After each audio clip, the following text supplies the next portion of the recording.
I'd like to buy one ticket to see Imaginary, please.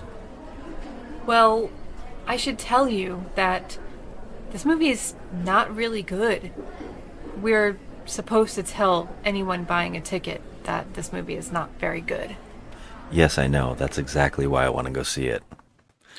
This is an actual exchange of our seeing this movie. I just want to point this out. This literally happened to us while seeing this movie. The cashier, I guess, when he was using our Regal Unlimited thing to scan, I told him what movie we wanted to see, and he's like, "Well, I'm supposed to tell you. I'm supposed to warn you. Management is making me warn you that this movie is not good." And I don't think he said management. or someone he said they're making me tell you. That's what he said. They're making me tell He you. said, I just want you to know. They're telling me to tell people. It is not that good. And I'm So- like, yeah, we're used to seeing crap. And I It's said, okay. well, it's free. And we know we're seeing it on purpose for that reason. And we weren't disappointed. Now it's garbage.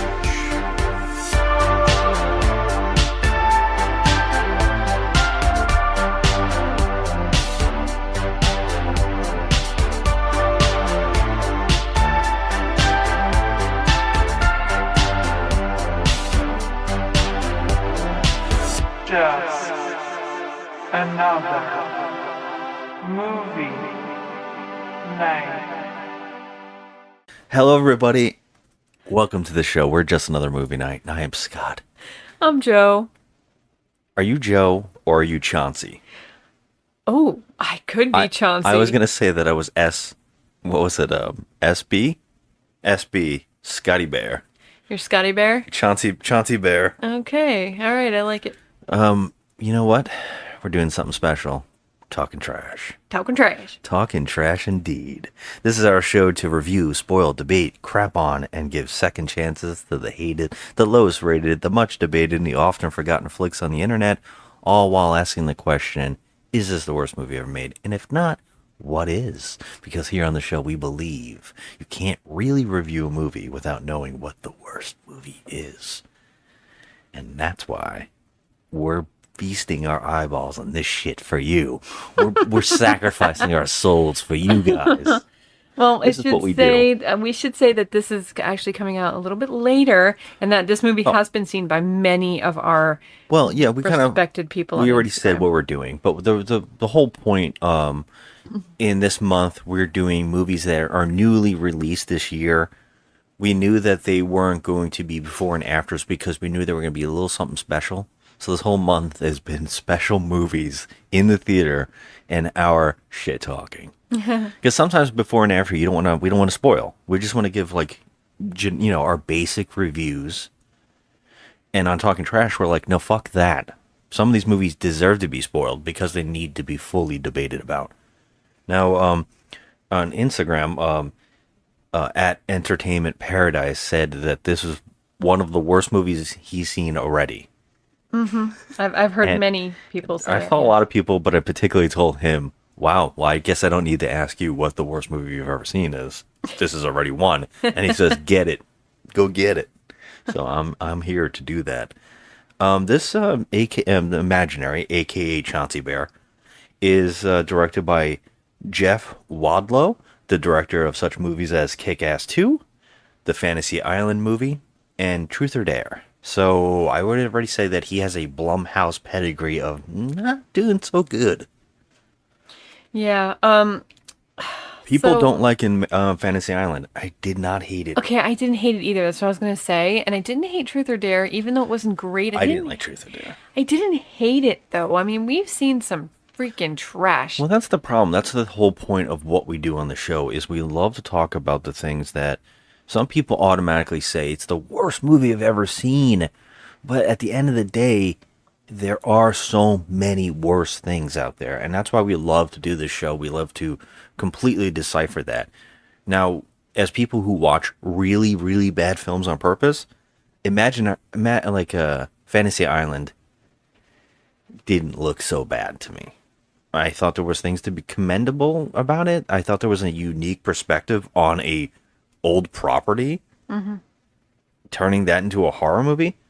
it had a lot of potential. It was interesting to me. I did not hate it. I know some people would be like, "Oh my god, how?" When you see things that we've seen, Yeah, that's what I'm saying. Like, I did not hate that movie at all. we've stared into the void, and something stared back, and it's touched our souls. But tonight we are talking about Imaginary.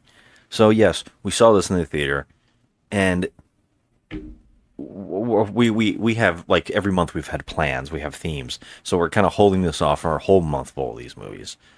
And Imaginary is really interesting, and I think the reason I wanted to do this, I think one of the movies I wanted to do for this month in particular that we ended up not doing was Night Swim, because I think this falls in that same kind of genre of movies that have a lot of flaws Yeah. and a lot of problems, but they also really open up the door to talking about what makes a bad film, what makes a bad horror film, and I think what makes a bad movie in general. And I find those conversations very interesting. What is the lack of, like, the loss of potential and the complete wrong direction to go? And I think that both Night Swim and Imaginary have this same problem to me. They do. They have a lot of the same kind of cliches. Oh, yes. However, there were some elements of Night Swim that I found to be pretty, on the creepier side, that kind of elevated that one over this one. Well, I'll say that they both had something that was good. I thought both had okay, we have a premise. Mm-hmm. We can explore this. And I think both of these movies have that, where this is fun to explore, and this would have been great if this was taking more time and caring. Mm-hmm. I think both films had that, but both films go in the complete wrong directions. Now, we were talking about this. We haven't discussed this movie. We haven't discussed this movie at all until now. But we said we were going to write down a bunch of stuff. Now, really quickly, in a discussion of what makes a bad movie, I would say that screenwriters have this problem. The cliches of horror movies. Yes. So I wrote basically script writing 101 for horror people. Now, I think that the problem with Blumhouse recently is that this is all that's happening. Is that they're getting this checklist and they're following it step by step. Right? Now, this is what I wrote, and then you tell me what you wrote, if you wrote something for this. This I'm has pretty sure nothing we to wrote do. the same cliches, because I also wrote cliches. Yeah, this has cliches. nothing to do with the movie, but this, I think, has to do with every movie Blumhouse has been putting out recently. You ready? It goes like this. Every horror movie goes like this.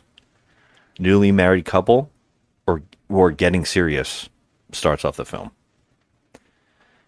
Stepkids. Yep. One is an asshole who hates the stepmother I have or that. father. Yes. And two, the dysfunctional kid who the horror in the movie latches onto. Usually the second kid. Or it's one of these. Sometimes there's only one kid. Mm-hmm. Ghost, demon, monster, or confusing mix of the three that center on a plot device. Mm-hmm. So, originally when I was talking about doing Night Swim, I said, well, the movie's about a pool. How do you do it? I want to write a movie about a killer toaster and how a demon isn't a toaster. So what I said was how easy it is. You can take anything and follow this checklist and write any movie off of it. So in my fake screenplay, the toaster is the plot device. The demon is attached to it. The demon toast. Okay. Now the secondary parent doesn't believe the other parent. Okay, well, I had the same sort of, but mine is dad has no clue what's going on. Yeah. That parent is always oblivious or doesn't believe. Yes. Then the father, or not so much, wife leaves town, Halfway through the movie, I have that as well. leaving the single parent to be with the kids for the first time. Yes. When everything goes wrong. Random character who accidentally gets involved is killed to show the thing's power. Yep. Usually it's a neighbor, a friend, a best friend, a babysitter, something like that. Mm-hmm. Old wise person, aka screenwriter's mouthpiece, drops exposition to explain the plot to the audience because they think you're dumb. Yep, I have that. Yeah. Step parent fights to save the kid at the risk of bodily harm, winning kids' love. I don't have that one, but I do have that there's always one kid that's latching on to the step parent or newcomer. And there's one kid that hates the stepmother. Yeah, I said that one. Yeah. But now we're at the part in the movie where those kids start latching on, and now the parent is showing that they're in love. So then the kid that hates that person is now like, oh, I'm a jerk, and I have to change my ways because this person's actually willing to bodily harm, for us. Yeah. So then, fake out ending, either for sequel bait or actual ending where asshole kid helps connecting bonds. Yep. All right. And then the monster is seen or hinted at being alive right before or during the credits. And that's exactly all you have to do to write one of these movies. Okay, well, you forgot that the cliche neighbor is the obvious bad guy. Because it's usually how the person who knows everything about what's going on and... That's different. So what that comes in is the writer's mouthpiece. That kind of connects to that because the actual bad guy is always going to be the ghost, monster, or problem. And sometimes that ghost, monster, or problem is actually somebody who needs to be, hey, please help me because the neighbor's the killer. Mm-hmm. That's different, And what's nonsense about ghost movies is that ghost never tells everybody, hey, I'm dead. Right. And I need help. I'm under the floorboard. Right. They just try to scare the shit out of everybody first. Instead of actually telling you, I'm going to scare you and possess things and make terrible things happen until you don't believe me. Yep. It pisses me off so bad in every movie. But yeah, these are the things that all you need to have to write a script. Yep. And Imaginary follows this to the T. So did Night Swim. They really do. Yeah. Both of them do, yeah. And I believe Night Swim was Blumhouse, right? Yeah, I think so. 2 already in this year. 2. Now, I think that the problem with Blumhouse following this whole idea is they're becoming like, the Marvel trend. Horror has been very successful for a lot of companies, Blumhouse in particular. But they're starting to make very bad choices. They bought a property and didn't know what to do with it. That's exactly what Marvel is having problems with. They don't know what to do next. They have so many characters. They bought Fox, got all the characters back. They don't know what to do with them. Mm-hmm. It's the same thing with Blumhouse with Exorcist. They paid way too much money with it. It bombed. They don't know what to do with it. They scrapped it. So they basically took a giant hit. That's also happening with like Star Wars. There's a lot of problems out there, and that's a big thing. And they're also flooding the market. So now Blumhouse is flooding the market, thinking, well, if we make a movie, and here's the budget for Imaginary, $13 million. Wow. Yeah, that kind of shocks me. They're making movies and they think that's low budget. Now, you probably could have made a way cheaper movie, spent most on, commercials, advertising. But $13 million and hoping you probably are going to make that money back. Yeah. So regardless, Blumhouse has a thing, but the problem is the more they make, the more they're spending, the more they're wasting. And if they flood the market to the point where nobody wants to go see the movie because they're so sick and tired of the genre, that's what we're going to have. Because I think this happened in the 90s, where horror started getting so put out, no one wanted to fund it anymore, and it kind of died. And it had to come back. There was a resurgence because of Scream. It's a weird thing, but Marvel's doing the same thing where they're flooding the market. Just so many superhero movies. I know. Nobody cares. There's fatigue. It's like oversaturation. I feel like that's happening with horror. Well, now, the last one we liked of Blumhouse was Megan. That was the one we really liked. Yeah, and even that's kind of like a cheeky. We kind of like it. It's kind of right there in that hitting the sweet spot in that corny and fun and stupid. I really liked it. I gave it a 7. I really liked it. Yeah, some people hate it. Now, I particularly think that was like a fun little film. Yeah, another one we love actually is Happy Death Day. Yeah, I enjoy that. Another one that people hate. I don't know why. I enjoy both of those. I want a third one, but I actually really enjoy that. It's a franchise that I thought was evolving each movie. They didn't make enough money. Yeah, but you're right though. I mean, they have been like, I mean, the last couple of years have been just total crap. Like Five Nights at Freddy's was total dog shit. It Exorcist made the money. Believer was dog shit. The Black Phone was okay, but Yeah. it wasn't great. Totally Killer was okay. Yeah. Lots of tropes, but I mean, they're just not winning. Blumhouse. No, Blumhouse is definitely. I think A24 is capturing what people really want from horror. I think they're doing really interesting Yeah. things and giving it to interesting people. So, with things like Talk to Me and stuff like that are really connecting with people for a reason. Blumhouse, I don't think they're connecting. I think they're following a cliche timeline. Like, how do you make like fast food horror movies? Like how many can you pump out too? Because it's just That's one after exactly the right. next. Yeah. So do you want to just talk about a little bit about what the movie is about?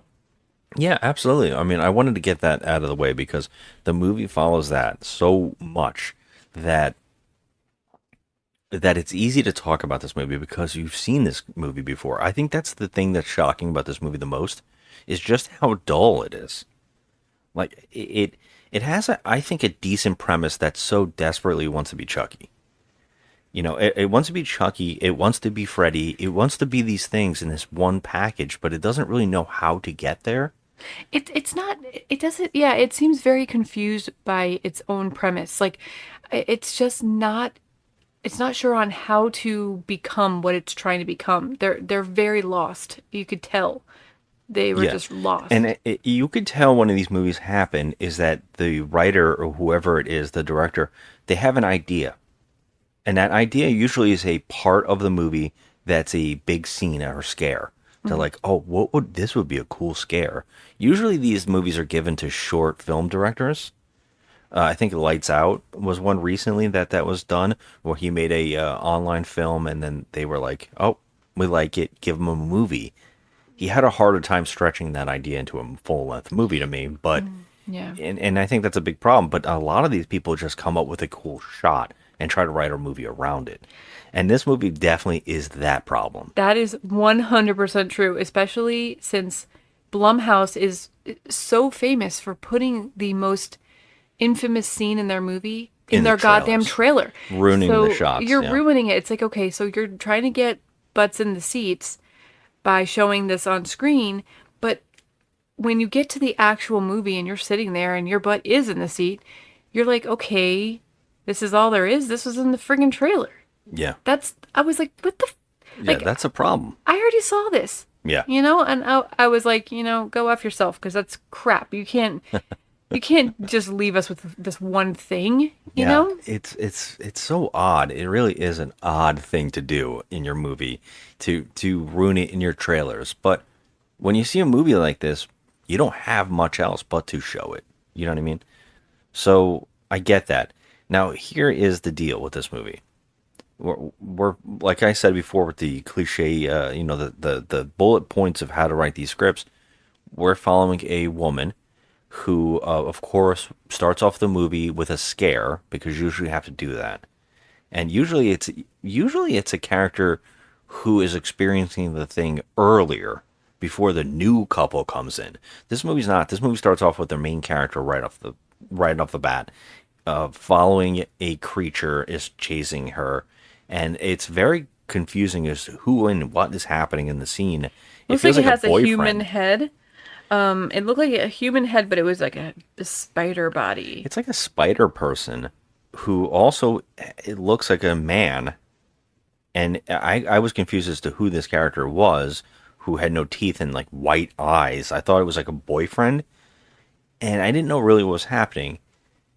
But she's being chased by a giant spider. Now, she wakes up out of a dream. Another cliche.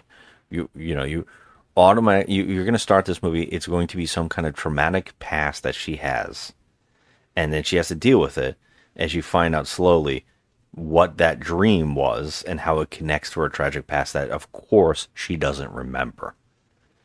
Because when you write a script, you're kind of, well, if she remembers, well, then that's going to open up a whole thing. Why would she go back? Why would she do these things? But why did she forget? We don't know, and we're not going to talk about it. We're just going to write it in there because we don't really have the answers. That's this movie. So she wakes up, she's with her boyfriend. Now, let's talk about these two characters. Okay. You feeling the vibe between them? No. Me either. No, which they could be married or they're not. I don't really know. I think they're married. They're married in the movie. Yes, they are married. Okay. I didn't get that at all. I also don't get that he's the age that has these two kids. Okay, well, let's just say he's in his mid 40s. Let's go there. And he has a 15-year-old daughter. He's supposed to be mid 40s? Yes, that's possible. Yes, He doesn't feel...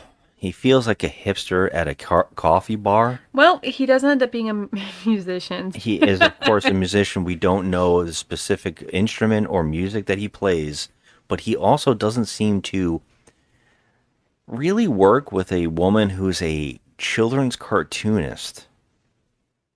So she's a writer of children's books. And an artist. Yeah. She writes children's, like small children's books with the art in them. And I don't understand the chemistry here. I honestly thought this actor that they chose to play the husband was just too friendly, and his face throughout this movie just felt so like he felt like in a different film. His whole character is I'm happy. Yeah, he did feel like he was in a different film. And his story, do you want to talk about him a little bit? Because he has these two girls living with him permanently. They're his daughters. One is maybe, what is she, 7 or 8? And the other one is 15. Now, at first I was like, okay. When I saw the trailer, I was like, well, this is weird because they showed the little girl. They showed Alice in the trailer. But I don't recall them ever showing another sister or sibling in the trailer. So when I saw the other daughter, I was like, oh, this is weird. She's obviously going to take a back seat in this movie. And she does. But still, like, the whole point is, like, they decided to go with this weird plot of this man having an emotionally, mentally disturbed wife. And she was in an institution. And they never explain why. Do they? No. And in fact, they really don't explain what has occurred between her and the daughter. It's only that the suggestion has been fire. Some kind of fire incident has occurred where she has burned her daughter. So, yeah, she hurt the little girl Alice. She hurt her. Alice has a scar on her arm. We get that. So that's like pretty much the only kind of anything that we really get on this woman. We don't know what happened. Or did she just snap? But she's in some kind of a mental health facility. A good one, too, because they allow you phones. Yes. Yeah. They allow you phones. And so she's texting with the teenage daughter and I guess telling her everything about their new life and their new house. Apparently, we only find this out at one moment. It's very odd, and it's just out of nowhere. It doesn't mean anything. I mean, not to get too far ahead, but anyway, it was just really weird that they decided to go with something like that. It was odd because they didn't really embellish on it too much. They didn't really embellish at all, to be honest. But we just know that Jessica and her new husband, or, whatever, they're now living in her childhood home. Well, in the movie, they open up where they talk about how they should go. And that the painters are coming, but they're not there yet. Mm-hmm. And if they move in now, the house won't be ready. But because she has these nightmares, and that's her happy place, which I don't get into that, he says we should go early. Because he's the best. This husband is just so friendly. He's always laughing, always smiling. Very always accommodating. Perfect. Oh, it's so great. Yeah, very accommodating. I feel the romance. No, I not at didn't feel all. any connection between the two of them. Could at have been all. brother and sister or best friends. I couldn't tell what was happening in this. Like, I know what was supposed to be happening. None of it felt real or genuine. Yeah. But fine, whatever. They decide to go early. They go to her childhood home. I have about 50 million questions about almost everything in this movie because her childhood home has been abandoned? Question mark? Up for sale? A question mark? Okay, left no. to her? Question mark? The situation is that her mother passed away from cancer when she was very young, and she was living with her father in that house, and I guess he Who just was? her father was Who was living with her? he was living with her in the house With when you with say her, Jessica. who is her? Jessica. This is our main character? Yes, our main character is Jessica. For how long? Okay, not long, No. because we learn that the father is okay, an incident happened when Jessica was 5 years old. So the father has been living without anyone in the house since Jessica was 5, because that incident that happened, she was taken out of the home by social services and brought to her grandmother, where she would grow up and live at her grandmother's house, not with her father, because apparently she sustained an injury and they thought there was some sort of abuse going on in the house. So they took her away from her father. Now, I'm guessing later on her father developed some sort of dementia and could not take care of himself, because he's now in assisted living and the house is hers.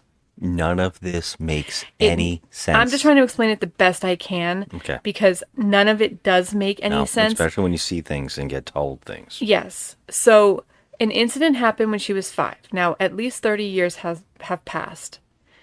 She's grown up now. Okay? She's grown okay, up. yeah. She's a grown woman. Yeah, she's a grown woman. So he's been living in that house all this time by himself. Her mother passed when she was a little girl. So what happened to the father where he is no longer able to take care of himself in that house in that 30-year time span? Yeah, yes. Why was he left? Because I have so many questions. I guess we'll wait to talk about it when something happens in the film. I don't really, because they go into the house, it is perfect. In fact, the house is exactly the way she remembers it. With still the writing on the wall from when her mom, used to put the little chalk on there and see how she's growing, on the walls. When your kids are growing up, you put the little chalk and you measure them. Yep, it's still in the hallway. Still in the hallway. Her old childhood room, by the way, place is huge. It's a very big home. Very yes. big house.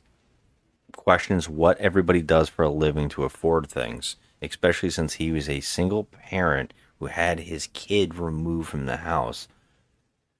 Makes me wonder how he kept paying for this Right. house How for a did long he time. maintain the house? That's the question. Yeah, there's so many questions to that.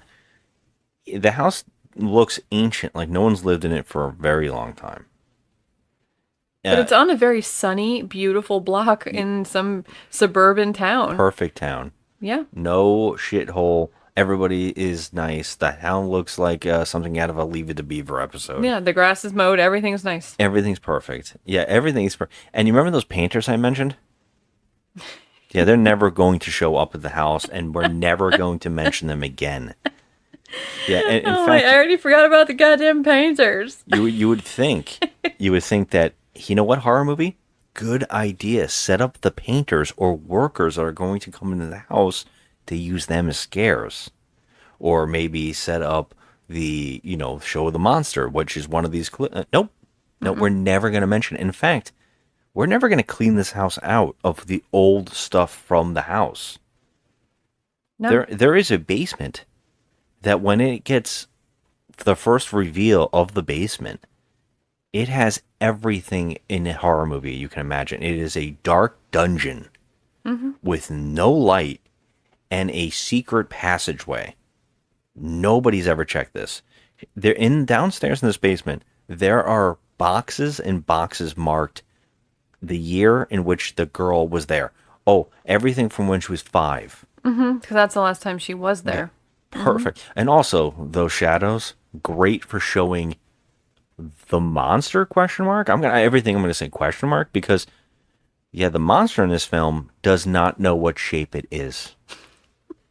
Nobody knows what this thing is, and they just keep changing their mind. Because they don't know what to do. They don't know. That's what we're saying. Like, they just didn't know what to do. Like, how to execute this monster. Like, they just didn't know what to do. They put it in bear form, or what do they not put it in bear form? It's all over the place.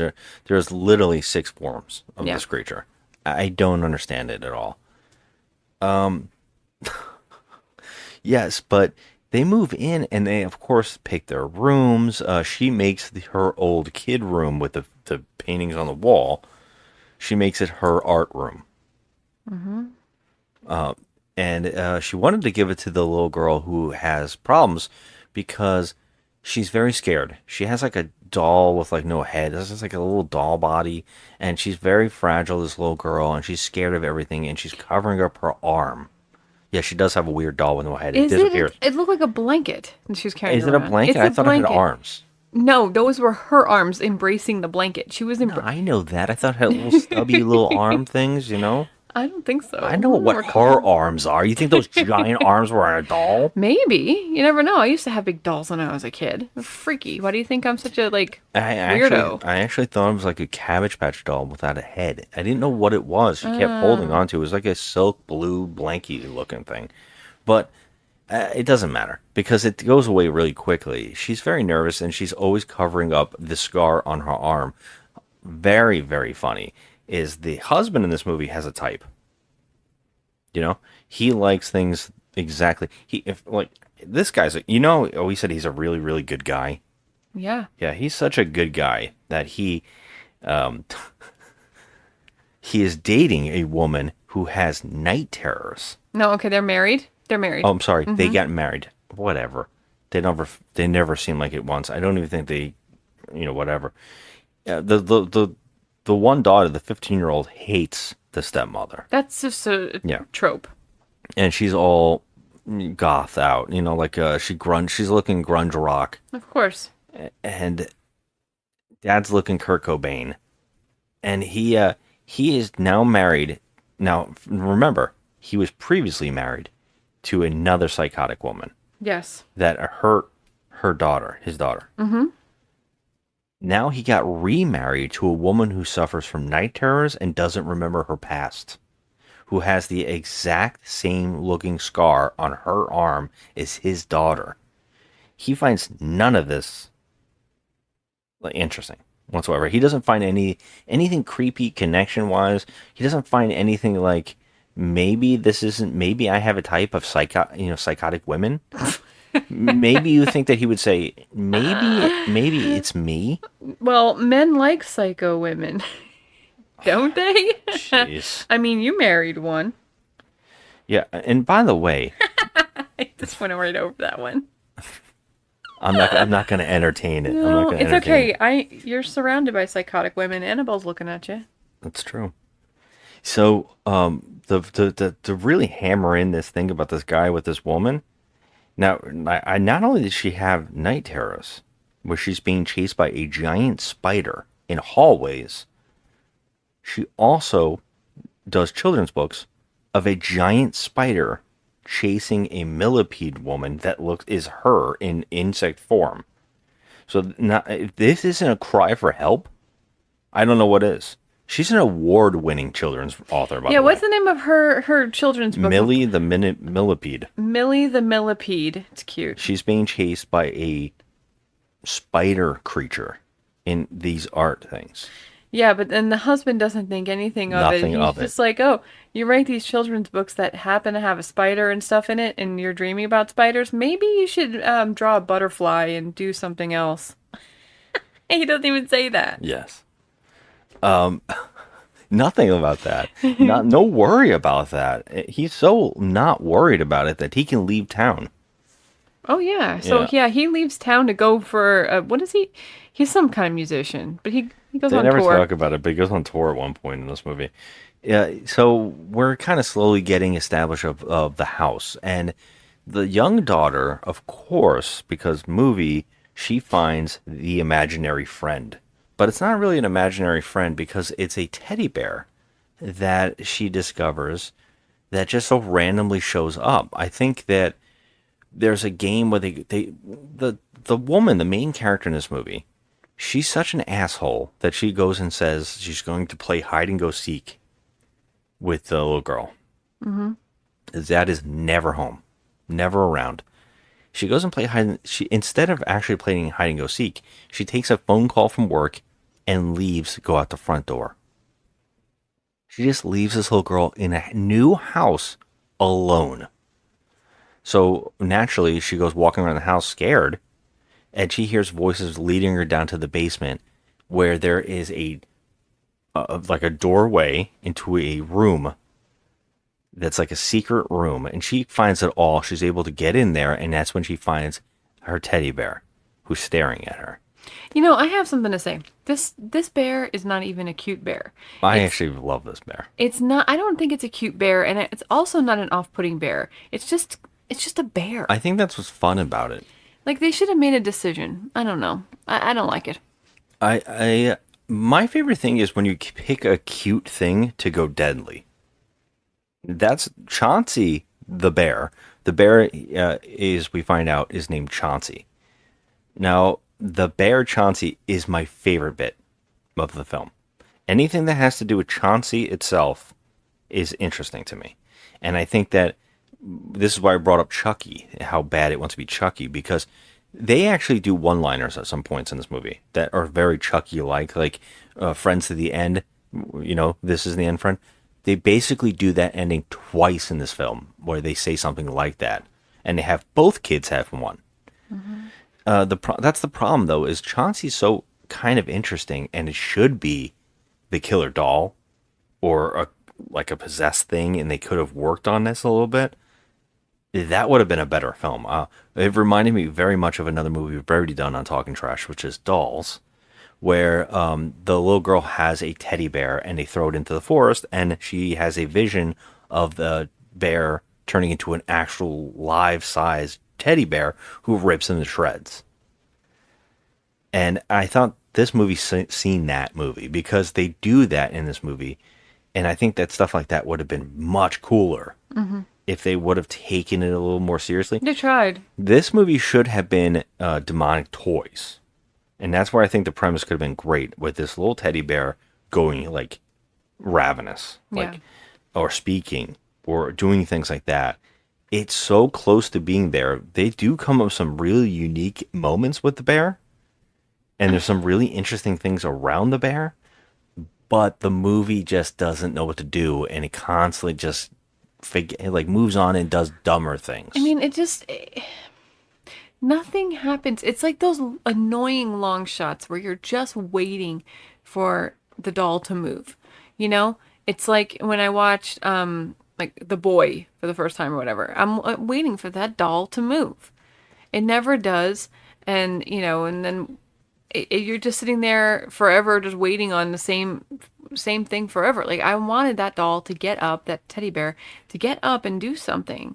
Because I just needed to see it, like there was a whole hour of this movie where nothing happened. Just nothing. And it was very boring. Interesting. I mean, I didn't get any like feeling of dread or anything. It was like, okay, this is just a cliche. This daughter's an asshole. The little daughter, we just went through all the cliches, but nothing really kind of made me like, okay, this could be creepy. I didn't have any of those moments at all. And I'm just waiting for the stupid bear to turn its head and look or even say something. Never did. I'm the opposite. I think I can name 3 moments where I was like, this is clever, and this sets up it's not crafted well enough, but it's almost there to being a really cool moment. I definitely think the scene in the trailer with the bear is good. And the teenage kid? Yeah, we're gonna get to that. I wanted to wait, but yeah, there's a couple. There's also the teenager. We're gonna get to that in a moment. He opens up a whole thing. I could talk about that kid forever. But things around him that just all of a sudden get established are far more interesting than the rest of the film. And I like those little bits, and I think those are really neat. But yeah, let's get to that, because we got to talk about Chauncey a little bit. Chauncey is the whole idea of this imaginary friend that is this teddy bear is fucking weird and fascinating. The little girl talks to it, and it talks back in her voice.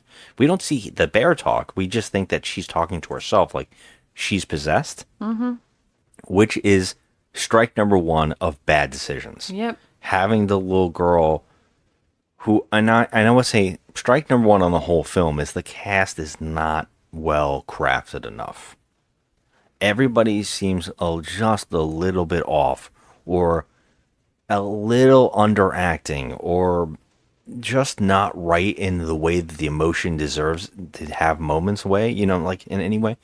And the little girl in particular, there it seems a little forced. I would say that the older sister as well, always making the same face of like mildly shocked or questioning. Mm-hmm. She always does a face like that, and it gets annoying really quickly.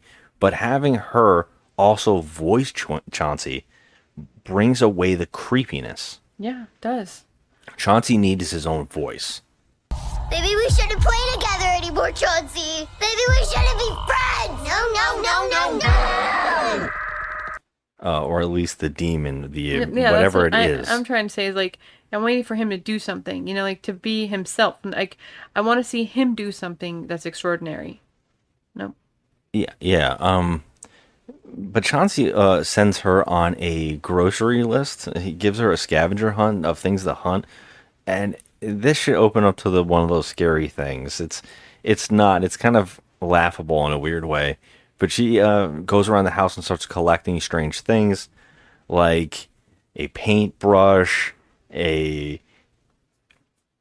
don't know, a whole bunch of weird things. Something happy, something that hurts, something that scares you, something that burns, something mean. And all these things. And she starts doing these things, and that's where the movie starts getting questionable, to the point where, odd things are slowly happening. We're seeing her talk to the doll. The doll seems to stare at people. Sometimes the doll's eyebrows get a little mad. Like, has a mad face. Sometimes he looks shocked. He does like a little scowl. Yeah. Well, the neighbor, it's because this woman, the stepmother, is the worst. She actually just goes and leaves at one point, because we're finding out slowly that there's like people in the neighborhood. So we have two neighbors. Now, it's very confusing as to where those neighbors live, because they both come from the same house. Yeah, it seems that way. They're not they're not related at all. They're No. not actually supposed to be in the same house, but they both come from that one hedge. Yeah, it's weird. It's from like the same direction, but Yeah. the old lady lives across the street. So yeah, there's an old woman who has been staring at the house, and it turns out that it is the lead character's old babysitter. That apparently she watched her when she used to be a child, under 5 apparently, and she has a lot to say, this woman. She is the writers. Every culture has a name for it. We call them imaginary friends. Just because you stop believing in them doesn't mean they're gone. And they're angry that you left. She is the whole exposition dumps. Anything that needs to happen is going to come from either her or a therapist later on. It's so extra. So can we just talk about this lady? Okay, first of all, she is being played by the woman who was Carrie's gym teacher in the movie Carrie from the 70s. Her name is Betty Buckley, and she's playing Gloria. And she seems to know everything about Jessica. Now, okay, Jessica was 5 years old, like 30 years ago. How long did she babysit for since she was born? Let's say since she was born, okay? So 5 years. And then Jessica was sent away to live with her grandmother. This lady has made it her life's work to remember everything about this person, okay? You have not had children of your own. You have not moved on. You have not done anything else in life. She walks up to Jessica and just tells her, "Oh, I was your babysitter. I know you. I remember everything about you." And I'm just like, really? Yeah. Really? She's like, you had an imaginary friend when you were a child, and you made me almost believe that imaginary friend was real. And she's like, I see your daughter also has an imaginary friend. And, yeah, named Chauncey. Chauncey. Yes. That's right. And she's like, and basically she gets away from her, but she's like, your father talked about you all the time. He used to sit there and read your books on the porch. all the time, which leads me to question a lot about the father because it doesn't make much sense. Anyways, this woman, I'm going to just talk about her a little bit. She owns a huge house, just like the main characters do, lives in the same block, has never been married, has never had kids. Questionable if she has a job. She says she self-publish on mythology. Mm-hmm. Okay. All right. Okay. She has dedicated her life, we find out, to researching imaginary friends. Yeah. How does she pay for the house? She's waited this many years? She also said that nobody really buys into her bullshit books. Yeah. So she's not merely really making any money off of those books, but you literally have devoted your whole entire life based on 30 years ago, something that happened 30 years ago. Yes. I can't. It didn't even happen to her. It's odd. Now let's talk about the other character.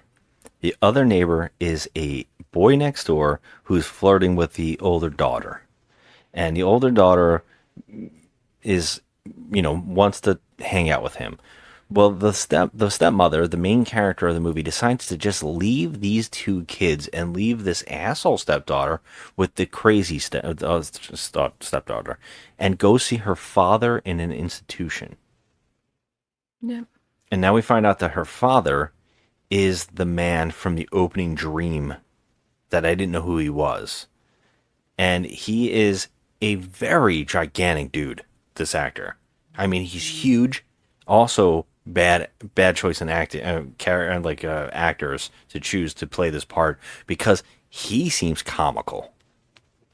Yeah, he does. It's a little over the top. He is acting on his character just seems like on a whole nother planet from the movie. And apparently he has no idea where he is, and he's very violent. And we find out that the daughter and him have had no contact since she was like 5 years old when the grandmother took her away. Okay. All right. That's interesting. Yeah, it is. All right. But she left the other kids. So naturally, the one kid, as the little girl is going around on Chauncey's shopping list around the house doing crazy shit, she invites the boy over, who naturally is a drug addict, who wants to do drugs with her, is a complete piece of shit. And I just got to point out, first off, he goes to Chauncey, and he said, she goes and gets the bugs, and then looks at she's like, Chauncey doesn't like you, or whatever, and he's like, I don't like him either, and then he makes a face, and then the bear makes eyebrows at him. You're right. I do recall this. And then he goes, ugh. Yeah. And again, later on, he looks up at the stairs and sees Chauncey on the stairs staring at him. Yeah. And he's creeped out. Now, this kid is an idiot on another level, but I got to talk about every scene with this kid because it just wouldn't stop making me laugh out loud in the theater. He decides that he wants to drink alcohol because the girl won't do drugs with him while she's trying to watch Warm Bodies. He goes and grabs her parents' alcohol and says, let's drink all this. And of course he grabs it with one hand, like 3 bottles, and just drops them. So she's like, oh my God, we got to clean this up. Go get towels upstairs in the bathroom. He's never been in this house. So yeah, this is another one of those stupid scenes. It's like she's telling him to go get towels upstairs. Like, oh, okay, you're sitting on the couch. Yeah. She's like picking up the glass and she tells him to go upstairs. Now, I got to talk about every scene upstairs. He goes in the hallway and he sees a pull cord for a toy. Mm-hmm. And he follows it. It's like he steps on it and it gets pulled and it goes down the hall toward a room that's like light coming out of it. So now we see that it's the little girl's room. And there's a music box that has never been talked about in the movie up to this point. It just establishes right here. There's a really fun music box that's playing this one theme. And it shoots lights all over the walls. And one of the lights is a bear. And it travels around the room. And it plays the song. And he's like staring around the room. And he's getting very creeped out. And he keeps seeing like a sheet in the shape of a bear all over the room. And he gets to the point where he finally touches the box to shut it up, and he hears what sounds like the little girl say, "Don't touch my stuff." So he's really creeped out. So he goes, okay, screw it, and he goes to the bathroom. Now, he goes to the bathroom to get towels, apparently. But instead, he leaves the door open, lifts the toilet seat up from the front with his hand, takes a piss all over the toilet onto the floor, right? Because suddenly the bear shows up again under a sheet on top of the towels. And he's completely creeped out, so he pisses all over the floor and his shoes. And now the doll, the sheet and the teddy bear are missing. So what does he do? Now, I guess you should play multiple choice here. Does he A, clean up the piss? B, grab the towels to bring them downstairs? Or C, do none of this and just put his wet pee hands on top of the towels and then walk out into the hallway? Because he does C. He doesn't grab the towels for the alcohol that he was supposed to get. He doesn't clean up the piss that he just poured all over the floor. And he also doesn't like shutting doors when he goes to pee either. He doesn't grab the towels. He goes out in the hallway, and again, the pull cord is there. So naturally, he keeps getting creeped out, and the pull cord keeps moving, and he keeps following it like a mousetrap until it's down the hallway. And again, the pull cord is going to the teddy bear under the sheet. And when he puts his foot on the pull cord as it's pulling, it pulls the whole sheet and teddy bear toward him to the point where it jumps into a giant bear monster and it just jumps at him. This is the scene we were addressing before. It's in the trailer. I think it's cool. I think that the light box is neat. I think the teddy bear under the sheet is neat. I think this is the concept that the people had, that all of this scene is all they had, and then they try to structure a movie around it because they never tried to explain the music box, what the song is. No. They never explain any of that. No. They don't even explain Chauncey properly in this movie. So that's very strange. But I think that this stuff is clever and at least something special. Yeah, but like I said, it's clever. But they don't do it again, ever. No, it's like... Again, I'm with you on this. I understand. I'm just talking about this is the thing that was interesting. Yeah. I think these things are interesting enough. There's a concept there. There's something there that they had that could have been gold, but they failed. Yeah. Because from here on, nothing is particularly done well with Chauncey. Like we didn't talk about how they hid under the sheets and that Chauncey's the bear. You could see the ears moving around the room. Mm-hmm. Well, it's like that's cool. That's a good setup. You know, that's a fun little thing to do. Chauncey, a cute teddy bear, being the villain is neat. I kind of love that concept. Then we saw Benny is Afraid, or is it just called Benny? The one with the killer Muppet? Oh, yeah, I think it's just Benny. Yeah, I loved it. That was like a very independent movie, and it's actually quite fun, and I love Benny. The doll, that's a killer doll that's obsessed with the guy that owns it. Wait, was it Benny? I don't know. Yeah, it's Benny. I know it's definitely Benny. But anyways, check that out. That's actually kind of a fun little interesting indie film about a killer doll again. That's cute. Oh, Benny loves you. Benny loves you. Says it a lot. Yeah, but that from here on, that is nothing else because the kid just runs down the stairs scared and he says, "I'm tripping. I think I'm tripping." And he runs into the stepmother's home. And she gets the neighbor, I guess his mother, and comes over. And he says he's offering my daughter Molly. And she's like, "No, that's my allergy medicine." Yeah, he's like a little shit. He's just like an idiot. Yeah. Well, it doesn't matter. He's basically out of the movie from here on. He just stays in his house and stares through a window at one point, and that's it. That's all that happens with this character. That's it, but can I just also say something that really pisses me off about him? Is that things start happening in the film where he could make a pretty good witness. Yes. And they don't ever talk to him again. Yeah, nobody even acts like he ever saw anything. Nobody character saw that he saw anything. No one was paying attention to him. Well, because the daughter was downstairs. She only pops upstairs and says, "Hey, what are you doing?" Because he was making noise up there. Yeah. But she didn't see any of the things that he saw. He didn't even tell her what he saw. He was just a basket case. That's what I'm saying. It's like, So he couldn't even think of him. right. Like But then he would again, they help don't the think of plot anybody. along. Well, the stepdaughter, the youngest one, goes to hurt herself. The stepmother goes upstairs and thinks she's talking to the bed where she thinks that she's laying, but it's not her. She's actually out in the backyard. So she's talking to Chauncey, who's under the sheets moving. Yeah, that was creepy. It was a cool idea. And when Yeah. she looks outside, she sees that the stepdaughter, and I couldn't stop laughing because she ripped off a part of a broken fence in their property. The whole property is amazing, except for the shit fence in the backyard. Yeah. That's just like rotten wood. She's able to rip off a whole plywood plank that has a nail sticking out of it. And she's told by Chauncey that she has to slam her hand into it. Yes, because she has to Have something that hurts. Yeah, do something that hurts. Now that's on her scavenger hunt Yeah. list. So she has like this list that she has to, get things that are scary, things that are creepy, like bugs and all sorts of stuff, and gather them for whatever reason. Well, what's fascinating is the nail is a flower to her. They show that it's a flower. They don't talk about this enough, about how he's making people see things. Right. That's not really established enough. It's just, she keeps saying that if I do things for Chauncey, like he's always hungry, which also doesn't really play into anything. Chauncey's always hungry. If I do things for Chauncey, he'll make things happen for me.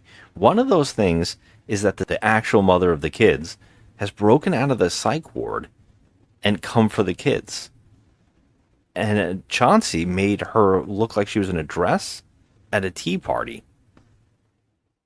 Yes, but can we talk about the? Okay, you have to talk about the fact that Jessica, who is our main character, looks out the window and sees that Alice is about to slam her hand into a nail, and she runs outside and kicks the board away before she can do it. At that point, she calls up her friend, who is a therapist. It hasn't happened. I know. I said it out of order. I just wanted to throw the stepmother out there because that had happened earlier. It's like the first incident. Are you talking about the biological mother? The biological mother? I'm sorry, I keep saying the stepmother. This biological mother actually broke out of the psych ward because she's been texting with the older daughter. And they called the cops, and they have to arrest her again and bring her back. How did they find her? How did she find this place? Oh, I've been texting her. I thought she was getting better. Okay. Yeah, Well, can so- we just talk about how over the top that scene is? Oh, it's crazy. Where Jessica is literally watching and videotaping Alice talking to a person. And we're thinking that she's just having some conversation with her imaginary friend Chauncey. But we actually see knees in the shot behind the door. Yeah. So someone's sitting there. And then out of the blue, this woman just charges at Jessica and runs her over. Yeah. Like, okay, what? Yeah. And Chauncey dresses her up apparently because she's saying to her, like, oh, you look so beautiful in your dress. Yeah, okay. And it's so, like never really talked about like what the powers are and how they work. They never really discussed. it makes zero sense because that would imply that the mother can see Chauncey too. Now, this is the part of the movie where I was like, okay, this little girl is obviously mentally ill like her mother. Because At least the she's movie seems to seeing- want to tell you that. Yes, and that is like what I was thinking. I was like, okay, this is not an imaginary friend type thing. This little girl is mentally ill, her mother is mentally ill, and that's what they're trying to give us right now. What if it's actually the husband is mentally ill and he's driving them all crazy? Well, he's not even in a damn movie. I know, I was just kidding. I'm just But- saying there's something wrong with this guy. I don't trust him at all. I mean, you know who that guy is, by the way? He's Jesus in Walking Dead. Remember? He wears the beanie. And Oh my remember god, him? that's where I knew him from. I Yeah. knew he'd look like a stoner or Yes. like a hippie. That's where you know him from. But anyway, I so forgot about that character. yeah, so then they call the police, and then Jessica gets on the phone with the husband and says, you know what, I don't know if I can do this. I need you back here. Well, at that point, the husband was still there. He left after that. After a psychotic woman broke out of a psych ward, he leaves after this moment. Was it really? Yes. He leaves. He knows that his new wife is talking about how things are making her feel weird in the house. And then he had to go and do his job. He was going on tour. I don't even You know know what what's he's amazing? doing. This is just such a freaking trope with horror movies. And this is so many horror movies that we've seen. I mean, just dozens and dozens. Where there's shit going down. People are uncomfortable. There's weird things happening in the house. It's not an ideal situation. And this fucker just leaves. Yeah, in fact, the husband multiple times, as they're hearing the daughter talk to herself as Chauncey, they go, "Oh, isn't that?" He goes, "Isn't that cute?" And I was No. like, "No, It's not. no, that's some split personality shit right Yeah, there." that's why I was thinking, okay, maybe they're trying to say that she's mentally ill like her mom. So, Yeah, but this is the best part now, because she is going to impale her hand on this board, and it's stopped. They call her therapist to come to the house. she's seen this therapist before after Another she exposition got dump. hurt by her mom. Yeah. So, yeah. Now, this is where the movie thinks it's doing a really cool twist. But if you think out the movie, it doesn't fucking make out. Like, a lick of sense. It doesn't check out at all. Right? Because this therapist comes and has a sit down with her in a room. And she says, "Can I..." And, well, first off, the main character tells the therapist, "Hey, I think the doll is a thing. Like, I'm worried about the doll. You know, like the Chauncey, her imaginary friend. I think it's weird. You know, and I think maybe I shouldn't have allowed her to have an imaginary friend. I don't know if it's working out for her." And the therapist is like, "Well, I'll talk to her. I'll figure this out." So they go into a room secretly, but the little girl says, "Can I bring Chauncey in here?" And she goes, "Yeah, sure." I was like, wait a minute. Okay, the other one just said that. So she watches the little girl come out of the room. The stepmother watches upstairs, watches her come over to Chauncey, who's sitting on a bench, grab Chauncey, and then we watch her go all the way into the room with the therapist and sit the bear down. Then she sits at a chair closer to the therapist while Chauncey's on the seat and behind her. So the therapist asks her, "Hey, do you think, why did you want to hurt yourself?" And she goes, "Chauncey told me to do it as a part of a game." And she says, would a friend make a friend hurt themselves? Or make them feel scared or alone or any of that? And she's like, "No." And she's like, "Well, do you want to talk to Chauncey? And why would he do that?" And so the little girl turns around, and now we get a conversation between Chauncey and the little girl in front of the therapist. Yeah, and it's being recorded on camera. It's being recorded on a camera, and what's really odd here in the shot is the camera is shooting the little girl from behind. And so every shot of the little girl does not seem like the same exact moment. It's just her like sitting still. Mm-hmm. But in the scene where we see the little girl talking, she's like emotional. I mean, overboard emotional, screaming. Like, "I don't want to do this anymore, Chauncey. You're not making me feel good."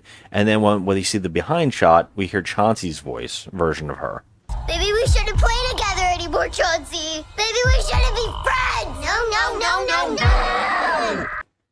And they're having full conversations in front of the therapist, who is completely floored. Rightfully so. And because Chauncey's starting to say violent things to the therapist, "I don't think I like you anymore. I think I want to hurt you or your 3 little nephews." Yeah, I didn't understand that. And on her computer screen is 3 boys they keep showing. Oh, okay. I got it. I was wondering, I was like, okay. And now you think the therapist is like, holy shit, we have slow personality problem. This is serious? No. She goes in the room. She goes outside and she talks to her and she's like, "I've seen this before. You know, I've seen something like this very similar before. I think it's like dissociative, you know, like some kind of like, yeah, Dissociative personality complex of some yeah. sort." And she's like, "I've seen something like this before," because she's mentioning things I've heard before, like the never ever.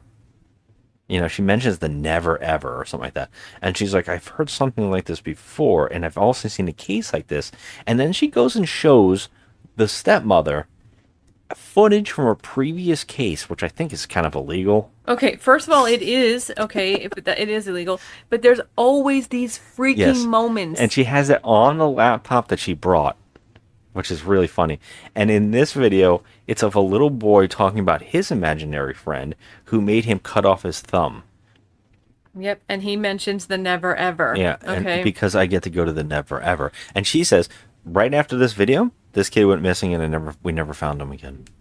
Yep. And I was like, Jesus Christ. Yep. Like, you're not a good therapist. Okay, first of all, there's so much wrong with this. It's such a freaking cliche.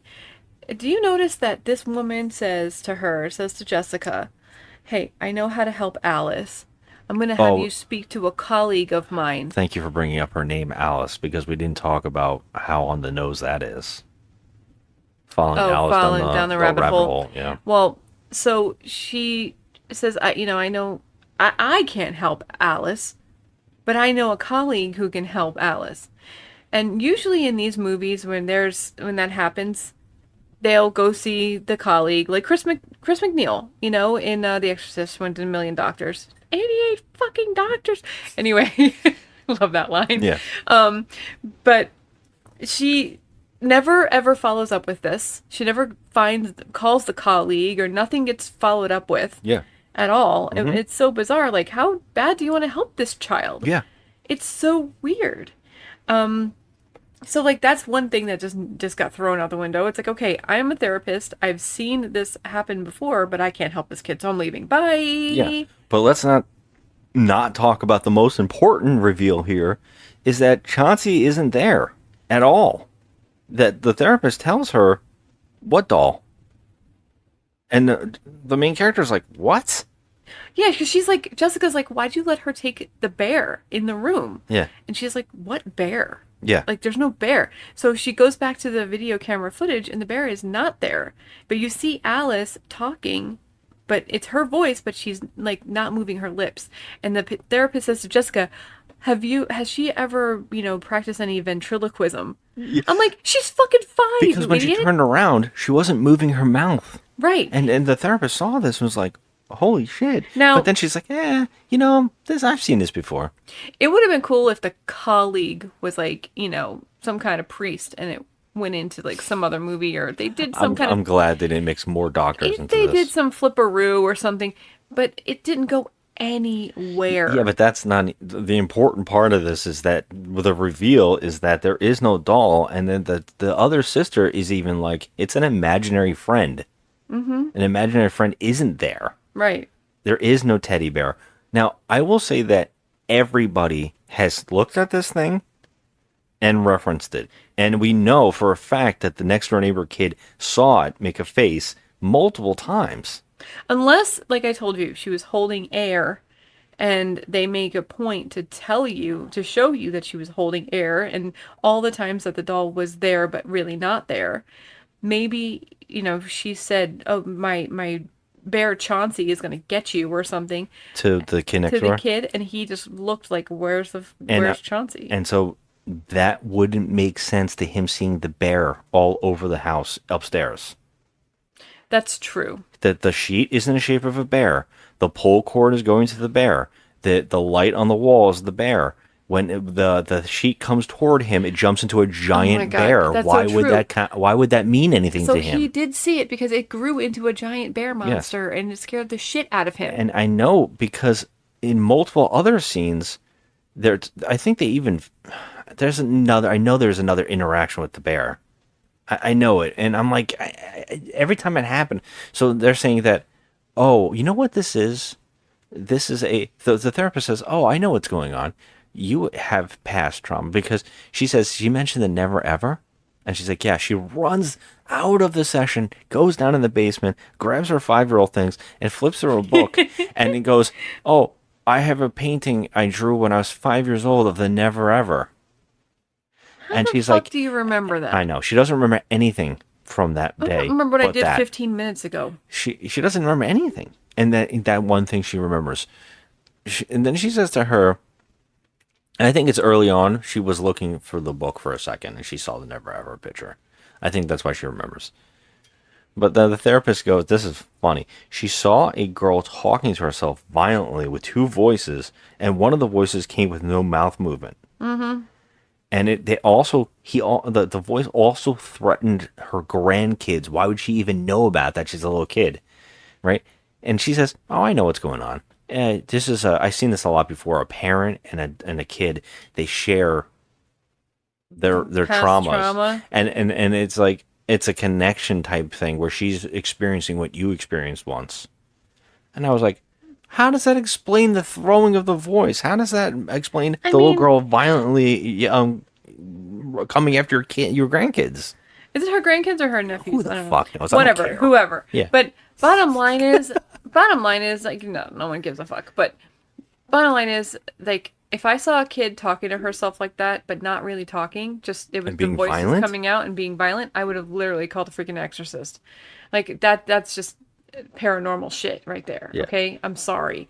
Well, the therapist leaves, and of what happens next, of course, is that the Chauncey has talked the little girl during this whole reveal of the bear is missing. Chauncey has talked her to going downstairs and going and following him into the Never Ever downstairs, where she paints on the wall, and she. This is confusing too. She's supposed to burn all the items in a bowl. Like, she's supposed to get a bowl, a paintbrush, all these things, and put it all in the bowl. All the things that she found during the scavenger hunt. Yeah. That's what it was supposed to be. Yeah, she's supposed to light it on fire, but she has a fear of fire because of whatever happened to her once before. Her arm was severely I can't burned. do it, Chauncey. You have to. And they leaves that. And we also see, and the reason I was talking about the different shapes, multiple times throughout the movie at this point, we keep seeing 3 different kinds of monster ghosts. Yeah, we do. There's one with an alien-looking eye head, and there's another one that is a spider. Mm-hmm. There's another one I can't remember. It's another creature-looking guy who he comes out from behind her to grab the match. Yeah, he's kind of like grayish looking. Why would they're saying that the creature can burn things? That doesn't check out. That doesn't make any sense. Yeah, she's for the movie. afraid of matches because her whole arm was burned. Yeah. But who knows? So she disappears. She disappears. So after the therapist left, now the kid is gone. Alice? Alice? Alice? Alice? Kid is missing. So they call the cops for a second time in a week. Mm-hmm. The cops come. Now, you think they would already have it on file. Didn't the mother break out of the psych ward? Should we check on the mother? Should we do anything? Maybe the mother kidnapped the kid. That's what I'm saying. None of this gets explained. And in fact, they never find the kid because stuff starts happening in the movie. Where do the cops go? Yeah. We'll take the report and call you in the morning. Call you next week. Yeah, they. What's really funny is that the older daughter and the stepmother fight because the stepmother starts telling her, I know where she is. She's in the Never Ever. When I was a little kid, I had an imaginary friend. It was the same imaginary friend. It's real, and it took her. And the older daughter goes, you're crazy as shit. And she goes, I'm going to go look for my sister around town. So she leaves, but of course she runs into the neighbor, the old woman. Oh, the old woman who knows everything. Who says, come in my house. And the older daughter goes, okay. Goes in a stranger's house. Yeah, come on in. Well, I'll make some soup out of you. Well, this is where we see the old woman's books. She has 100 books on imaginary friends, which happen to have the monsters we've been seeing in the books. You guys, it is so freaking cliche. She says that when she was babysitting her, she wanted to go to the Never Ever. And she said she wouldn't allow her and she didn't believe. But she could have gone with her and she could have seen the imaginary world. And she had a chance. And she said that some imaginary friends are loving and fade away on their own. And they go peacefully away as the kid gets older and forgets. And they keep mentioning Bing Bong from Pixar. They think that's funny. I think they say it 3 times in the movie. The older daughter says a lot. And she says, but some imaginary friends get mad when the kid gets taken away from them. They feed on the imagination of children. So when that imagination gets taken away, they're hungry and they're starved and they want revenge and they become evil imaginary friends. And how does she know all this? Who the fuck? She goes, I've been studying them forever. In the French language, it's cha-cha-choo, and in the and the Dutch, it's known as the gabagoo. And she keeps saying this stuff. Wahoo. Yeah, wahoo wahoo at one point. Yeah. I was like, what the fuck is Oh, this? waka waka. And then she's in America, they just call it imaginary friend. I was like, wow, we really suck. Oh, I'm like, thanks. Yeah. Thanks. This lady seemed to know every goddamn thing. And now I Everything. question this whole idea about how an imaginary friend craves a kid is imagination, but if the kid gets taken away too early, they get hungry and they get evil. Well, that's not what happens with our main character when she was a little kid at 5 years old. No. She was only taken away because the imaginary friend was trying to kill her. Yes. Yep. So the friend was already evil. Yeah. And it does not get explained of how to explain that at all. Well, they get all the information here and they go and tell the stepmother, no, we believe you. And we want to help you get to the imaginary place. So they come up with a plan to get to the never ever by going down to the basement and using the same door, but they have to make their own spell. It's so stupid. So the lead character says, we need something that hurts. Well, screw it. She grabs scissors and stabs herself in the hand, like no problem. And they put it in a bowl, all these things, and it doesn't light on fire, and the spell doesn't work. So she talks shit about her stepdaughter. And it hurts her feelings so bad that the spell works. She says, sorry about that. Yeah, it had to be something hurtful. Yeah, sorry about Not that, something that stepdaughter. hurts, but necessarily, but something hurtful. Yeah, that's like it's negative energy. Negative energy. So the negative energy after she was like telling the daughter that she's a spoiled, rotten brat and she's, terrible and all these things, that worked. Yes, and it opens a door which they paint on a wall, and that makes the door open. And so they can go in. So all three of them go in. Now, this is really funny. We find out that the neighbor is secretly a bad person who wants to go to the Never Ever and is mad at the lead character because she didn't take her. We see that later on. We see a flash in this Never Ever. We actually see a flashback. They look through a painting on a wall, and they see the entire thing that happened in the opening of the movie. When she was a little girl, she was brought in. Her dad chased her into the Never Ever and got her out. When he was pulling her out, the creature grabbed the main character's arm and hurt her. So the father got the monster off of her, but in doing so, it stared into his eyes. Mm-hmm. And for some reason, if you look into the creature's eyes, the imaginary friend's eyes, it makes you see all of the children imagination at once until it makes you go crazy. And so they're suggesting that the reason the guy's crazy is he saw all of this imagination at one moment. Okay, well then, okay. Then how come he stayed for 30 years in this house? How was he paying for it? Right, how did he stay for 30 years in the house after this Why wasn't he traumatizing burning the event? house? Why wasn't he running around the block naked? Like, why wasn't he insane? Right. Why did it take that long for him to finally go insane? It seems like it took him 30 years to go insane. But he couldn't have because the grandma took him away after this moment. The grandmother took Because of the Jessica burn? away because of the injury to her arm that she sustained in the Never Ever, which they thought her father was hurting her. This is where you could find out that the writers just had too many plot lines and couldn't figure out, and they just slapped them This all was together. a disgusting, blobby mess. Yeah.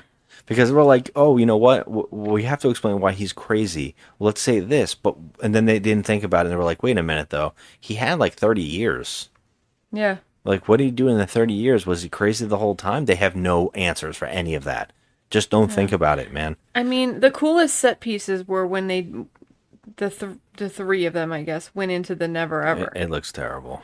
I mean, but It that's looks the like only... Ripley's Believe It or Not museum. It does, but you could tell they were trying to do like the whole Alice thing. Yes. But yeah. it was actually not so bad. It was kind of like dark and, cryptic looking, but it wasn't... You know that do-it-yourself thing with the Harry Potter clouds on the sky that everybody was doing? You put the cotton balls on the sky with the light, Yeah. and it looks like the clouds are lighting up. They literally did that in the hallway in these shots. Someone Yeah. made a fake Well, cloud in the ceiling. It was the most appealing looking thing to see in the movie. So, Yeah. I mean, that says nothing, but something. Well, anyways, the neighbor woman who's now of revealing that she's always wanted to be here and this was her life goal because I can now rule and I can use my imagination to make anything. I could be young. So now she's Dr. Chenard from the second Hellraiser. I was like, wait a minute, she's Dr. Chenard? Like, what is happening? I actually leaned over before this. I said to you, she's a villain, isn't she? Of course she is, because she dedicated her life for 30 years For to trying to imaginary get friends? back in there. Like, okay, I have a question. Okay?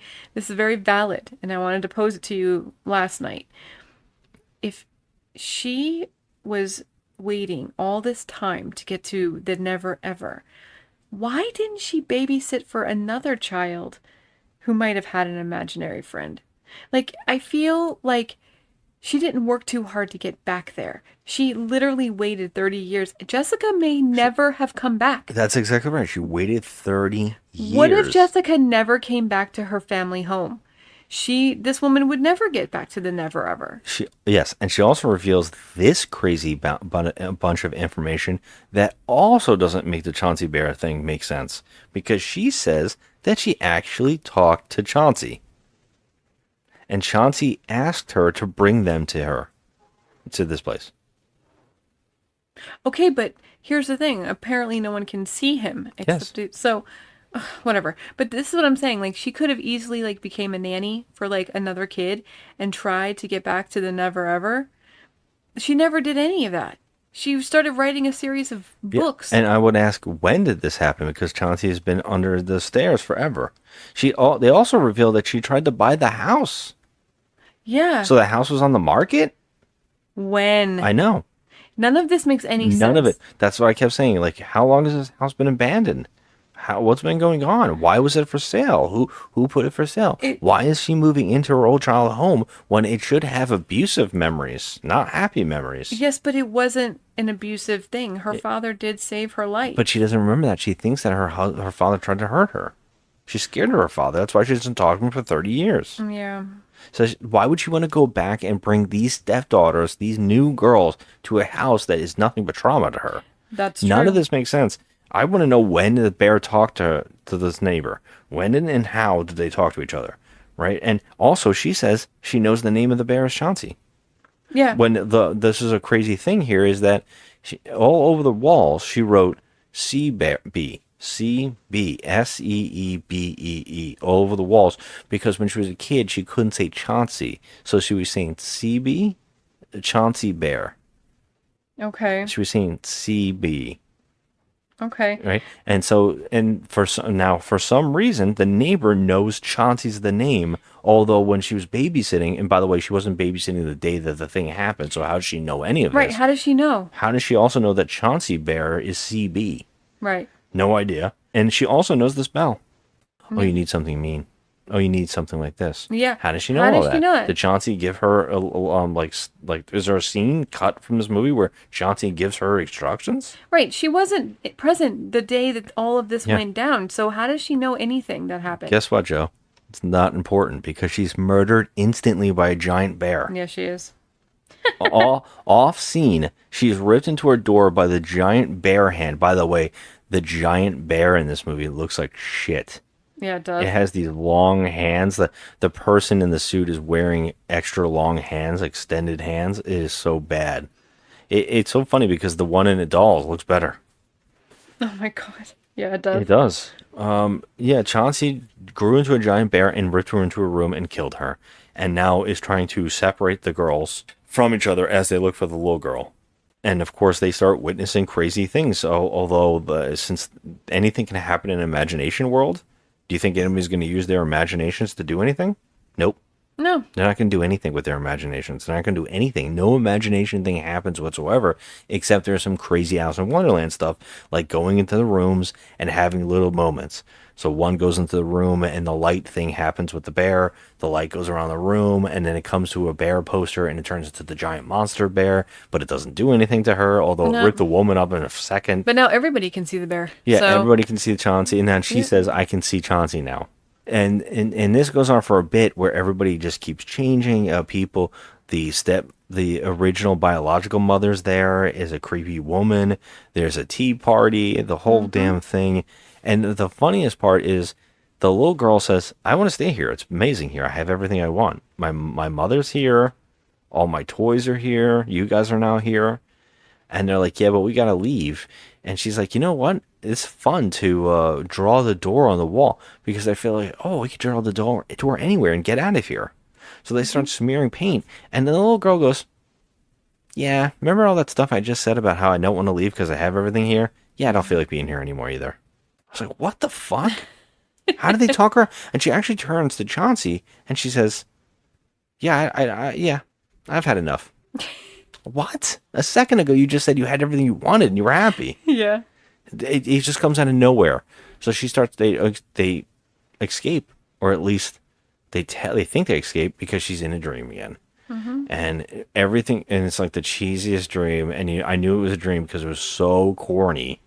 But she's in there, and now all of the characters have the Chauncey Bear teddy bear eyes.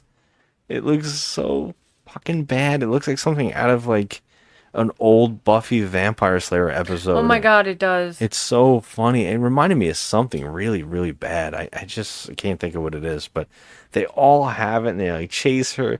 And then the daughter comes in and they set up early in the movie that she used to play some sport and she had like a sporting equipment and she brings that into the imagination world and to punch her evil doppelganger in the head and do one of those Chucky one-liners. Yeah. And she what helps. Did she say? I couldn't tell you. I can't remember now. She helps pulls her out, but before they can get all the way out, they get all the way out, and Chauncey's there, and basically Chauncey says, "We're gonna be friends forever, virtually," and the little girl says, "No, this is the never ever." No, she says, "You will never, ever, ever be my friend," or something like that. No, I thought she says, "This is the never ever." Or the ever, or something like that. This is the never ever, and she throws the match on him. She now lights the match because she now got over her fears, and she sets Chauncey Bear on fire. Never, ever. Huh. And it burns the house down so quickly that outside the house, when they all get outside. Now, by the way, remember the cops are still searching for this little girl? Yep. Nope. Now the the ambulance is there, and the fire truck is there in a second. Like, there's no time to report this fire, and they're already on scene. Yeah, and comically, the top of the house perfectly burns. Now, they were in the basement. The top of the house has a complete hole fall in it of fire. It looks so funny. I was like, this movie is such a trip and such a waste. I mean, okay, here's the thing. This is something that would happen, okay? But they never obviously address this because, movie. So this stepmother, Jessica, so the cops have been there twice now, right? Twice. The father's not there. And Cops have been there 3 times now. the cops have been there twice because first the mother came, then she lost the kid twice, and then the house burned down. Do you think that they would somehow maybe take these kids away? Exactly.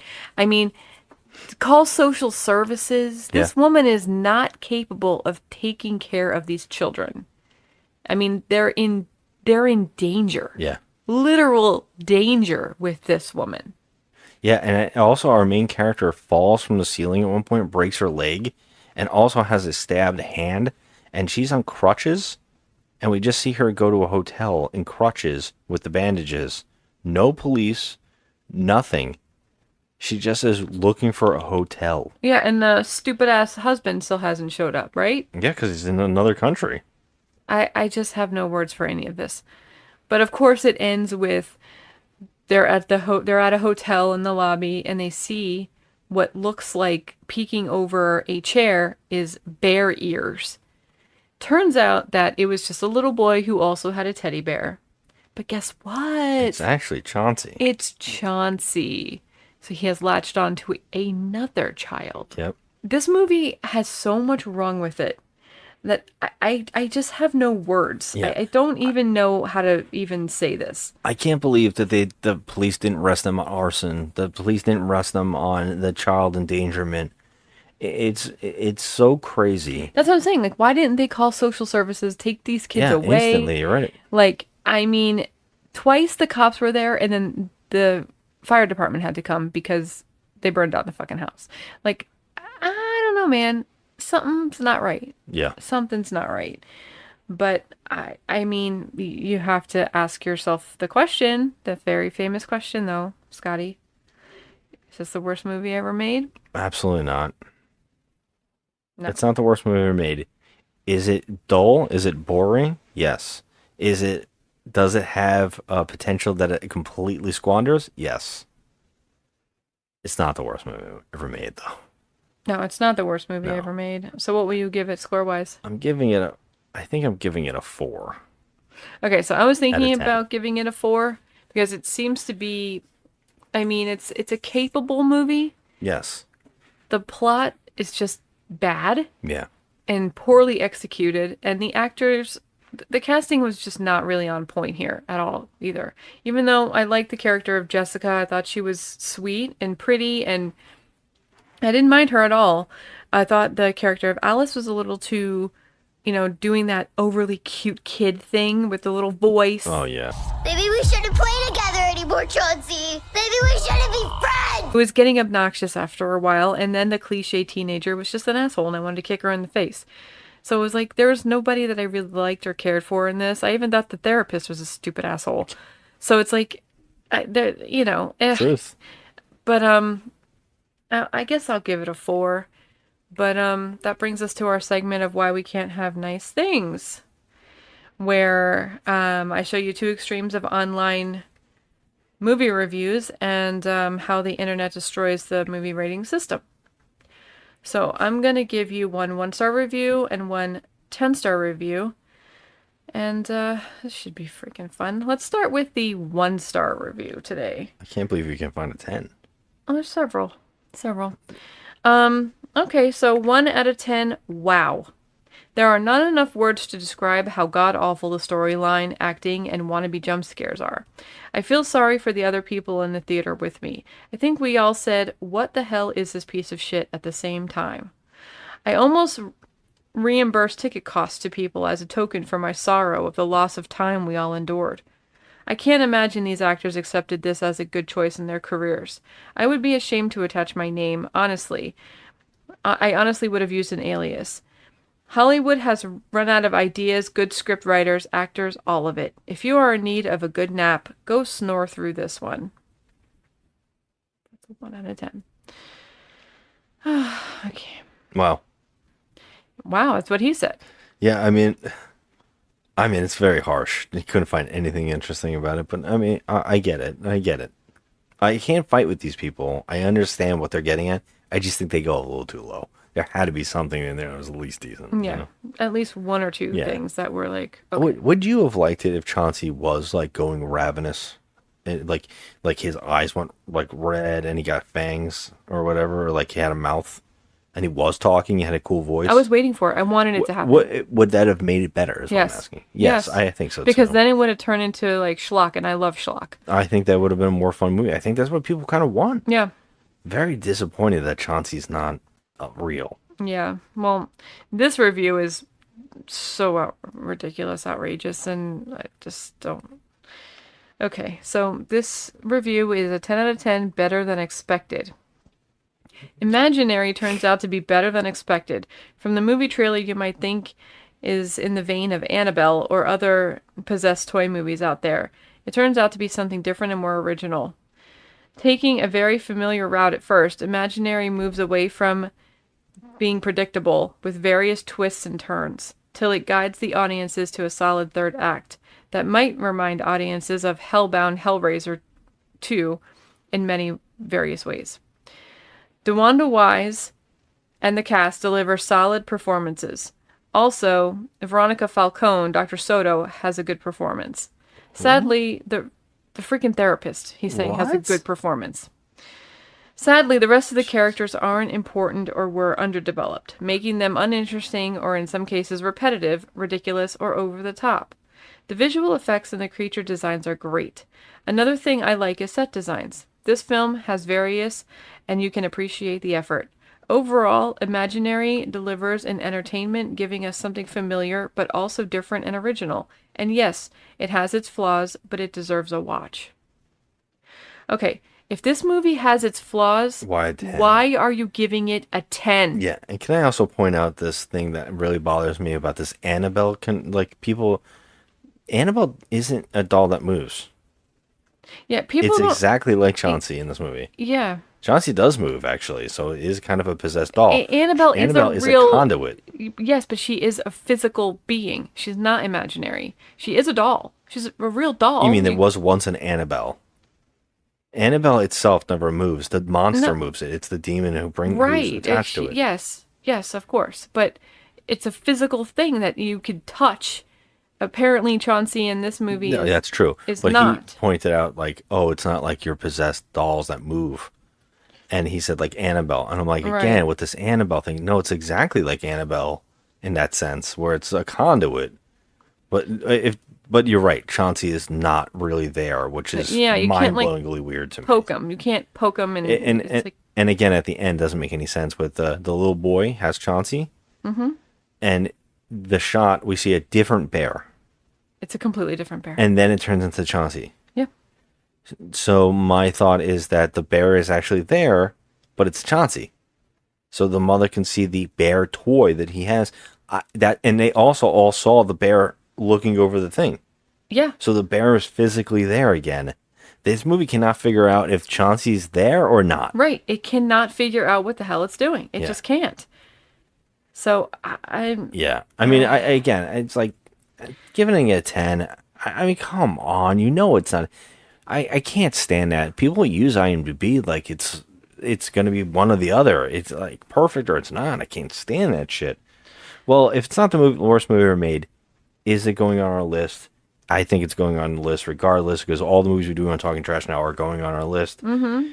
And I'm going to ask you this one question. Is this better than Madam Web? Are you going to be mad at me if I say no? No, I want to know honestly. I don't think it's better than Madam Web. You would watch Madam Web? I would watch Madam Web again. So, Artemis Fowl? I fucking hated it. Oh my god. I don't want to say that this is better than Artemis Fowl, but I think it is. I think There's a part of me that thinks Artemis Fowl is better. But okay, if you say you think Artemis Fowl is worse, I'm going to put this movie at number 17. Okay. Well, maybe... I don't know. Maybe it's not better. Maybe it's not worse than Artemis Fowl. Artemis Fowl had some cute things going on in it. I thought so too. All right, it's not worse than Artemis Fowl. Well, then I'm going down the list, and I'll just jump all the way up and say, Son of Mask, better or worse? Okay, wait a minute though. Artemis Fowl, what did we give that score-wise? I can't even tell you right now. I just know we have it at number 16, right between April Fool's Day 2008 and Hard Rock Zombies. Well, here's the thing. I gave Artemis Fowl a 3. So I cannot rightfully say that that Artemis Fowl is better than this movie. I can't rightfully say that because I'm giving this one a 4, which I'm thinking about, throwing mine down to a 3. I'm going to put this at 18. All right, put it at 18. I'm confused on whether or not I don't know. Yeah, I don't think I gave Artemis Fowl that low, but yeah, I'm giving this a 4. And I get why people don't like it. And I get also why some people, especially younger people, might enjoy it. But I would say that this is not a good film. And this is exactly what's wrong with these cut and paste horror movies. They're just very lazy, very rushed out, and not really thought out. Just established over an idea. So yeah, I mean, I think we've done enough ranting and raving about the problems with these kind of movies, and this movie in particular. And we hear you. We hear you guys that are, on Instagram. We respect a lot of these reviews that you guys are putting on for this movie. And there are a lot of ones. And I said, wow, to one of our buddies on there, I said, wow, this has to be the worst movie that you've ever seen, because I just can't imagine. I mean, it's a 1. Like, wow, that's trash. But I understand now, because after seeing it, I'm like, oh, dang, this is not good. But, I mean, I wouldn't go as low as a 1, but that's just me. Yeah. All right, though. So yeah, we're gonna get out of here. So I would say hit us up on social media if you see it and you think maybe I like it more or less. Tell us. We're at I'm at Just Another Movie Night on Instagram, and Joe is at the Crafty Misfit on Instagram. She's making some fun things. Go check it out. And I don't think she has any Chauncey bears, and I don't think she ever will. So sorry about that. Or if she does, we can't see them. Who knows? I mean, I talk to my imaginary friends all day. All right, everybody. Thanks for listening. Have a good one. Bye.